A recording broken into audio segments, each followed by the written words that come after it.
Guys, ini ada berita ngeri banget ini. Ini adalah mega skandal terbesar di industri otomotif dunia. Dan ini sangat-sangat mengerikan. Kenapa? Karena pelakunya adalah salah satu pabrikan otomotif terbesar di dunia. Mereka melakukan manipulasi data.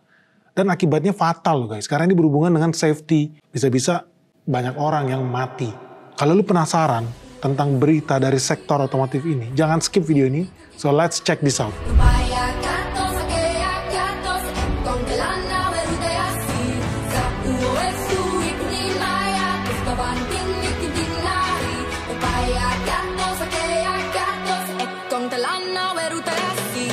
Oke guys, jadi gini guys, kemarin itu begitu banyak heboh tentang skandal manipulasi yang dilakukan oleh perusahaan mobil dari Jepang. Dan heboh banget ini, kenapa? Karena diduga merek-mereknya itu spillover ke Indonesia. Artinya apa? Ada juga di Indonesia yang sebetulnya diduga tidak aman. Dan ini jadi aneh, rancu. Kenapa? Karena ketika kemudian prinsipal dari Jepang bilang, gue bikin mobil-mobil ini nih, ternyata ada beberapa yang tidak bagus kualitasnya. Ketika dikonfirmasi ke Indonesia, yang di Indonesia malah bilang, enggak, produk kita bagus-bagus saja. Produk kita sangat-sangat oke, nyaman, aman, dan pasti selamat pakai barang kita. Jadi ini kontradiksi nih. Yang satu bilang tidak aman, yang satu bilang aman. Yang satu bilang tidak baik-baik saja, yang satu bilang baik-baik saja. Akibatnya apa? Karena orang bingung, makin banyak tersebar informasi palsu dan hoax di media massa. So daripada kita bingung ya, kita langsung cek aja berdasarkan data. Sebetulnya merek-merek apa sih yang terdampak versi prinsipal di Jepang? Buat teman-teman yang penasaran ya, ini semua sebetulnya berawal dari peristiwa akuisisi salah satu yang terbesar dalam sejarah industri otomotif Jepang. Yaitu apa? Ketika Toyota yang sangat terkenal itu mengakuisisi Daihatsu di tahun 2016. Jadi sejak tahun 2016 itu makin banyak kolaborasi antara pabrikan Toyota dengan pabrikan Daihatsu. Jadi teman-teman jangan heran. Itu pun sampai ke Indonesia juga. Kalau kamu lihat mobil Avanza itu 1112 sama Daihatsu Xenia. Terus zaman dulu ada Toyota Rush ya. Daihatsu ada Daihatsu Terios. Terus sekarang ada zamannya apa ya? Kaila, Agya, dan lain sebagainya. Nah, teman-teman dari situ lu bisa lihat bahwa ternyata mereka pasti ada joinan nih bikin pabrikannya nih.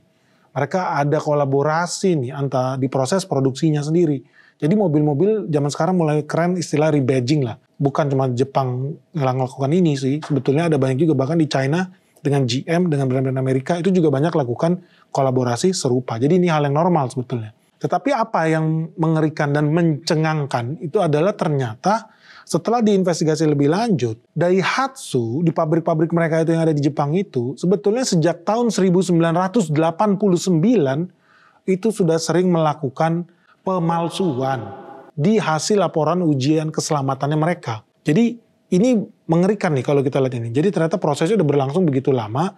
Mungkin mereka men-skip ya beberapa proses di quality control, termasuk di quality material dan bagaimana mereka membuat produksi mobil di Daihatsu itu sendiri. Akibatnya apa? Akibatnya sudah 4 pabrik nih per hari ini, pabrik Daihatsu di Jepang yang stop produksi. Dan bukan cuma tutup pabrik loh. Pabriknya itu udah disuruh stop produksi. Dan mereka juga udah menyetop ekspor mobil-mobil yang terdampak. Dan ini bakal berlanjut sampai tahun 2024. Lebih tepatnya akhir Januari 2024 ini. Dan penutupan pabrik ini ya, mereka shutdown factory itu nggak gampang. Itu butuh proses yang lama dan mahal. Apalagi ketika mau reaktivasi lagi. Dan lu tahu berapa banyak orang terdampak? Itu lebih dari 9.000 orang karyawan di Toyota Daihatsu yang ada di Jepang itu terdampak dan kemungkinan besar ya bisa jadi di PHK. Ya atau ya mungkin kontraknya dimatikan sementara. Wah, artinya bakal banyak orang nih kehilangan lapangan pekerjaan nih. Dan bukan cuma itu guys. Di tanggal 20 Desember 2023 kemarin, Daihatsu Motor di Tokyo itu menerima laporan terbaru nih dari hasil investigasi dari pihak ketiga yang diketuai oleh Makoto Kayami. Itu mereka menemukan bahwa ada semacam keanehan dari 174 jenis barang-barang spare part di dalam 25 kategori uji coba tes keselamatan. Ya bukan cuma soal masalah pintu buka tutup pintu atau tes tabrakan, tapi tesnya udah termasuk bagaimana kualitas produksi mesin dan bagaimana ada beberapa mobil yang sebetulnya dijual dengan logo Toyota, itu juga kemungkinan bisa terdampak. Akibatnya apa? Kemudian ketika Daihatsu menerima hasil laporan ini, Ya mereka report juga ke prinsipalnya ke Toyota. Sorry nih bro, ternyata beberapa mobil yang kita bikin dan dipasang logonya Toyota, kemungkinan terdampak. Nah ini guys, ini menarik nih. Ternyata yang terdampak bukan cuma Daihatsu, ada kemungkinan mobil-mobil yang diproduksi oleh pabrikan Daihatsu, tetapi pakai stempel logonya Toyota, itu juga terdampak. Jadi di sini kita bisa lihat, ternyata kolaborasi itu hal yang bagus ya. Tetapi ada efek yang tidak bagus juga. Ketika hasil kolaborasi itu kemudian mengakibatkan sesuatu yang bermasalah, bisa-bisa damage-nya, kerusakannya itu bisa berimbas ke merek lain yang numpang nebeng produksi di pabrikan seperti itu. Tetapi hebatnya gini guys, dengan orang Jepang ya, ini gue salut dengan Daihatsu Jepang. Ketika akhirnya bocor soal hasil investigasi itu ke publik, mereka nggak berkelit, mereka nggak cari-cari alibi, cari alasan, tetapi apa yang dilakukan oleh CEO-nya Daihatsu, Mr. Soichiro Okudaira. Jadi Mr. Soichiro dia langsung bikin apa? Permintaan maaf publik. Dia langsung bikin konferensi pers, dia berkata, Daihatsu meminta maaf yang sebesar-besarnya karena sudah mencurangi sistem uji keselamatan dan uji keamanan di pabrikan Daihatsu. Dan mereka berjanji mereka akan memperbaiki ini, mereka akan berusaha untuk mendapatkan kepercayaan lagi dari para pemangku kepentingan. Bukan hanya di lokal Jepang, tetapi di seluruh dunia. Dan dia mengakui bahwa mereka sudah mengkhianati kepercayaan pelanggan. Nah ini ekstrim banget nih guys, ini kuat banget. Dan ini laporan langsung nih dari Guardian nih. Jadi di situ dia bilang, dia mengakui atau lebih tepatnya betray the trust of our customers. Dan bukan cuma itu guys, ketika mereka bikin joint press statement itu, ada CEO-nya Daihatsu di situ ya. Tetapi ada juga orang Toyota, satu orang duduk di sana. Dan dia di situ bilang ya dia juga sangat menyesal. Dan dia bilang Daihatsu memang betul-betul membutuhkan transformasi besar-besaran. Nah jadi di sini kita lihat, wah hebat juga nih. Daihatsu-nya mengakui salah, Daihatsu-nya mengaku menyesal, dia mengakui mereka harus memperbaiki, dan mereka telah mengkhianati kepercayaan konsumen, dan Toyota sendiri prinsipalnya bilang, ya betul Daihatsu memang perlu diperbaiki total, besar-besaran. Istilahnya Pak, overhaul. Nah ini yang gue apresiasi nih guys, soalnya kalau di Kazakhstan ya, itu sangat jarang ya ada pabrikan mobil mau melakukan permintaan maaf secara publik, mau melakukan recall, mau melakukan ya penyesalan lah di depan umum gitu loh. Tetapi kalau di Jepang, ya mereka punya kebiasaan yang bagus, mereka punya etika yang bagus untuk meminta maaf terhadap masyarakat. Karena ini urusannya nyawa nih guys, ini keselamatan. Dan hebatnya apa? Kejadiannya di Jepang. Daihatsu, pabrikan Jepang. Prinsipalnya Toyota. Begitu keluar pengakuan dari Daihatsu, mereka sudah bermain mata dengan uji keselamatan yang ada di sana. Apa yang dilakukan oleh prinsipalnya Toyota? Toyota ternyata tidak kucing-kucingan. Toyota Jepang nih, hebat nih Toyota Jepang. Apa yang dia lakukan? Segera setelah mereka menerima kabar dari Daihatsu, Toyota langsung melakukan recall 1 juta unit mobil di Amerika Serikat. Langsung di recall sama Toyota. Karena Toyota Jepang tidak mau ada kecelakaan, Toyota Jepang tidak mau ada rakyat Amerika yang mati mendadak karena airbag-nya rusak, airbag-nya keluar tidak semestinya, dan bisa memicu kecelakaan. Jadi ini respect banget kita sama Toyota Jepang. Nah terus yang jadi pertanyaan gimana nih dengan dunia otomotif yang ada di Indonesia? Kenapa? Karena tadi teman-teman udah lihat statementnya Daihatsu Jepang. Jelas kita bikin kesalahan, jelas kita minta maaf, jelas kita telah mengkhianati kepercayaan customer Daihatsu. Dan Toyota mengamini hal itu. Bahkan Toyota sampai recall. Tapi bagaimana nih dengan Indonesia nih? Ternyata di Indonesia agak beda guys. Di Indonesia bilang produknya baik-baik saja. Sekarang kita jadi pertanyaan, orang-orang jadi bingung. Yang benar mana? Toyota Jepang bilang begini. Daihatsu Jepang bilang begini. Toyota Indonesia bilang begono. Yang betul mana? Akhirnya banyak tersebar hoaks di masyarakat. Oh mobil ini bahaya, oh mobil ini bahaya, oh mobil ini bahaya. Nah gue lihat ini banyak informasi yang sebetulnya simpang siur dan tidak tepat. Karena banyak merek-merek mobil Toyota yang sebetulnya nggak bersalah, tapi jadi korban. Hoaks. Dan kita bicara berdasarkan data, karena ini channel investasi. So kita buka aja langsung dari prinsipalnya. Di layar kalian melihat kode QR. Ini langsung kamu scan pakai handphone kamu akan dibawa pergi ke websitenya prinsipal Toyota di Jepang. Dan ini original, ini asli dari Jepang.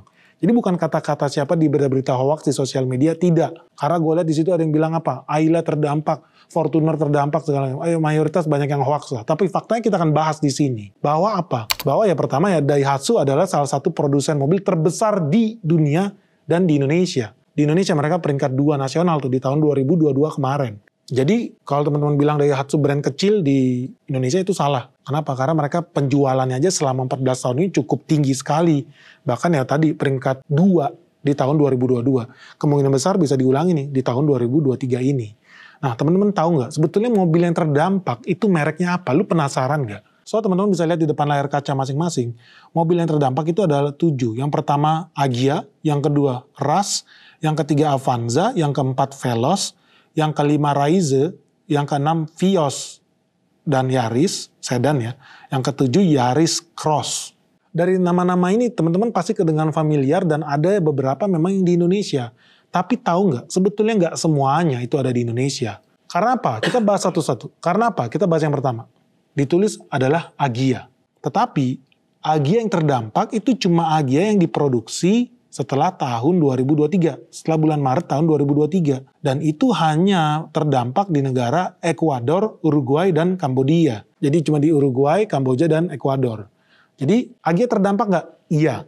Tapi bukan Agya yang di Indonesia. Agya yang di Ekuador, Uruguay, dan Kamboja. Ini data dari Jepang langsung nih, Toyota Jepang. So teman-teman yang punya Agya, tenang aja. Yang kedua adalah Rush. Nah mungkin teman-teman pernah lihat tuh mobil Rush. Di Indonesia dijualnya pakai brandnya Toyota Rush ya. Ternyata Rush itu masuk guys.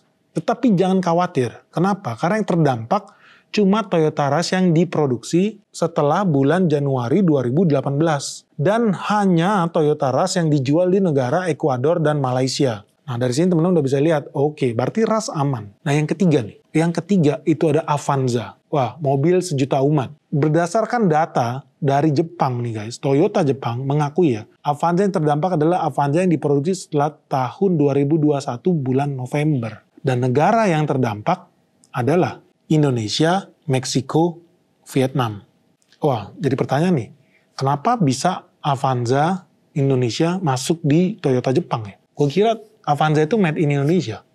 Next kita bahas ada Veloz. Nah Veloz yang kena adalah Veloz yang diproduksi setelah bulan November tahun 2021. Dengan negara yang terdampak menurut Toyota Jepang adalah Indonesia, Malaysia, Kamboja, dan Thailand. Wah, jadi udah 2 kali nih nama Indonesia muncul. Oke, kita catat dulu. Next itu ada Raize. Raize yang terdampak adalah Raize yang diproduksi setelah bulan April tahun 2021 dan negara yang terdampak adalah Ekuador dan Meksiko. So teman-teman yang punya Raize di rumah, ya sejauh ini lu nggak usah khawatir. Ternyata Raize yang kena cuma Ekuador sama Meksiko ya. Next itu ada Yaris. Yarisnya Yaris yang mobil sedan tapi, dan Toyota Vios. Nah itu juga sedan. Nah Yaris dan Vios yang terdampak itu adalah Yaris dan Vios yang diproduksi setelah bulan Agustus tahun 2022 di negara Meksiko dan Malaysia. Jadi di sini teman-teman udah bisa tenang lagi. Dan yang terakhir, nah ini yang paling terkenal nih, karena mobil hybrid yang katanya hemat banget, yaitu adalah Yaris Cross. Yaris Cross yang terdampak adalah yang dijual setelah bulan Agustus 2023. Negaranya Kambodia, Chili, dan Uruguay. Nah teman-teman bisa cek lagi nih kode QR di depan, pergi sendiri ke sana dan cek sekali lagi validitas data yang kita sampaikan. Ternyata berdasarkan data, teman-teman yang punya Toyota Raize nggak usah khawatir. Teman-teman yang punya Agya nggak usah khawatir. Teman-teman yang punya mobil Vios atau mobil Yaris juga nggak usah khawatir. Jadi berita-berita yang ada di luar sana itu ternyata hoax. Ada yang bilang Fortuner itu hoax. Enggak, kita pakai data yang valid-valid aja berdasarkan Toyota dari Jepang ini. Nah yang jadi pertanyaan sekarang adalah, ternyata ada 2 mobil nih, menurut Toyota Jepang yang masuk di Indonesia. Itu siapa? Itu ada Toyota Avanza dan Veloz. Ini versi Toyota Jepang. Nah, buat teman-teman, kenapa yang di Indonesia bilang yang di Indonesia baik-baik saja ya? Kok bisa datanya berbeda? Kenapa yang di Jepang bilang itu tidak baik-baik saja, tapi yang di Indonesia bilang itu baik-baik saja? Ini jadi pertanyaan nih buat kita nih. Siapa yang bisa kita percaya? Kalau teman-teman di rumah, kamu lebih percaya sama prinsipal Toyota Jepang atau sama prinsipal ya Toyota Daihatsu yang ada di Indonesia? Gimana menurut teman-teman? Nah kemarin ada informasi nih kalau teman-teman lihat dari Direktur Jenderal Industri Logam Mesin Alat Transportasi dan Elektronika atau ILMATE Kemen Perin, namanya Taufik Bawazir nih. Dia mengatakan proses produksi Daihatsu di Indonesia secara kualitas telah memenuhi standar yang ditetapkan oleh pemerintah. Dan dia bilang nih, prinsipnya Daihatsu Indonesia secara quality dan produksinya tetap tidak terpengaruh dengan yang di Jepang. Di Jepang ada misproper dan misstatement. Artinya di Indonesia kualitasnya tetap terjamin. Dan kemarin ada beberapa utusan dari direksi datang dan kami minta jangan diberhentikan ekspor. Nah dari sini kita bisa lihat, oh ternyata menurut orang dari direktorat itu kayaknya baik-baik aja tuh produksi yang ada di Indonesia. Gue sih bisa lihat ya di sini kenapa pun tetap diusahakan untuk bisa produksi dan ekspor. Tadi teman-teman udah lihat karena di Jepang pabrik-pabrik Daihatsu ditutup, itu ada 9.000 orang yang kemungkinan kehilangan lapangan pekerjaan. Nah teman-teman bisa lihat tuh dampaknya tuh kalau terjadi juga di Indonesia, di boykot nih produk, bisa banyak orang tuh bisa kena PHK. Tapi yang paling ngeri adalah ini kan masalah keselamatan sebetulnya. Dan belum ada nih hasil penelitian yang betul-betul bisa kita lihat dampak buruknya apa bagi jiwa, bagi keselamatan pengguna. Ya kita berharap sih dari pemerintah itu betul-betul turun tangan dan ngecek sebetulnya produksi kita aman atau tidak. Kok bisanya si Jepang itu asal ngomong? Apa-apaan nih prinsipal Jepang nih? Kenapa? Karena statementnya berbeda jauh nih. Toyota Daihatsu yang ada di Jepang sama Toyota Daihatsu yang ada di Indonesia. Kok statementnya bisa beda? Kalau teman-teman kamu percaya yang mana? Menurut kamu yang betul yang mana? Dan yang paling penting karena ini channel investasi bukan channel otomotif. Menurut kamu ini akan membuat orang takut nggak sih buat beli mobil Jepang itu? Itu pertama. Dan yang kedua, kira-kira ini bisa berdampak buruk nggak ya? Kepada saham emiten-emiten di bursa efek yang menjual mobil-mobil ini. Dan buat teman-teman ya mungkin yang terlibat di proses produksinya Toyota atau Daihatsu yang ada di Indonesia, mungkin lu bisa komen juga sih di bawah. Menurut kalian prosedur keselamatan yang ada di Indonesia itu udah bagus atau enggak? Jangan-jangan memang prinsipal yang di Jepang yang salah ya? Ya nggak sih? Semoga video ini bermanfaat. Salam sehat, salam cuan, bye-bye.